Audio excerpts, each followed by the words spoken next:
Flash man, oh my god అన్న, నువ్వేంటన్నా నా వీడియో చూస్తున్నావు? నమ్మలేకపోతున్నా అన్న. సబ్స్క్రైబ్ చేసి లైక్ కొట్టన్నా. 2026 ఐపీఎల్ ఆక్షన్ డిసెంబర్ 16న అబుదాబిలో జరగబోతుంది.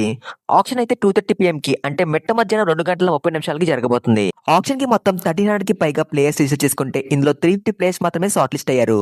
ఇందులో 240 Indian players and 110 foreign players ఉన్నారు. కానీ అన్ని టీమ్స్ దగ్గర కలిపి 77 స్లాట్స్ మాత్రమే ఉన్నాయి. అంటే మాక్సిమం 77 ప్లేయర్స్ కి మించి కొనలేరు. ఎస్ఆర్ఎస్ టీమ్ ఆల్రెడీ 15 ప్లేయర్స్ ని రిటైన్ చేసుకుంది. ఐపీఎల్ రూల్స్ ప్రకారం ఒక టీమ్ లో మినిమం 18 ప్లేయర్స్ ఉండాలి అండ్ మాక్సిమం 25 ప్లేయర్స్ వరకు ఉండొచ్చు. ఈ రూల్ ప్రకారం ఎస్ఆర్ఎస్ టీమ్ మినిమం ఇంకా 3 ప్లేయర్స్ ని కొనాలి అండ్ మాక్సిమం 10 ప్లేయర్స్ వరకు కొనొచ్చు. ఎస్ఆర్ఎస్ టీమ్ దగ్గర 6 ఫారెన్ ప్లేయర్స్ ఉన్నారు. ఐపీఎల్ రూల్స్ ప్రకారం ఒక టీమ్ లో 8 ఫారెన్ ప్లేయర్స్ మాత్రమే ఉండాలి. సో ఎస్ఆర్ఎస్ టీమ్ ఇంకా ఆప్షన్ లో 2 ఫారెన్ ప్లేయర్స్ మాత్రమే కొనొచ్చు. సిఎస్కే టీమ్ టోటల్ గా 16 ప్లేయర్స్ ని రిటైన్ చేసుకుంది. వాళ్ళైతే minimum 2 players and maximum 9 players ని కొనొచ్చు. CSK team Brevis, Nathan Ellis, Noor Ahmad and Jamie Overton 4 foreign players ని మాత్రం రిటైన్ చేసుకుంది. వాళ్ళు ఇంకా 4 ప్లేయర్స్ ని కొనొచ్చు. సో సిఎస్కే టీమ్ అయితే 43.4 crores ప్లస్ తో 9 ప్లేయర్స్ ని కొనొచ్చు. ఆప్షన్ లైవ్ అయితే స్టార్ స్పోర్ట్స్ నెట్వర్క్ లో అండ్ జియో హాట్స్టార్ లో వస్తుంది. మరి ఈ ఆప్షన్ లో ఎస్ఆర్హెచ్ అండ్ సిఎస్కే కొనబోయే మోస్ట్ ఎక్స్పెన్సివ్ ప్లేయర్ ఎవరవుతారో కామెంట్ చేయండి.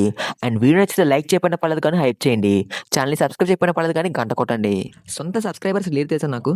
ఉంటే నా ఛానల్ కొంటారు లేదా యూట్యూబ్ కొంటారు. సొంత సబ్స్క్రైబర్స్ ఎక్కడ ఉన్నారు నాకు? నా సబ్స్క్రైబర్స్ అనుకుని సబ్స్క్రైబర్స్ ఇంటికి పరిగెత్తుకుని వెళ్ళిపోయి స్వేచ్ఛ ఉందా నాకు? నా సబ్స్క్రైబర్స్ అయితే నా 2 ఛానల్స్ కి ఒకేలా ఉంటారు కదా.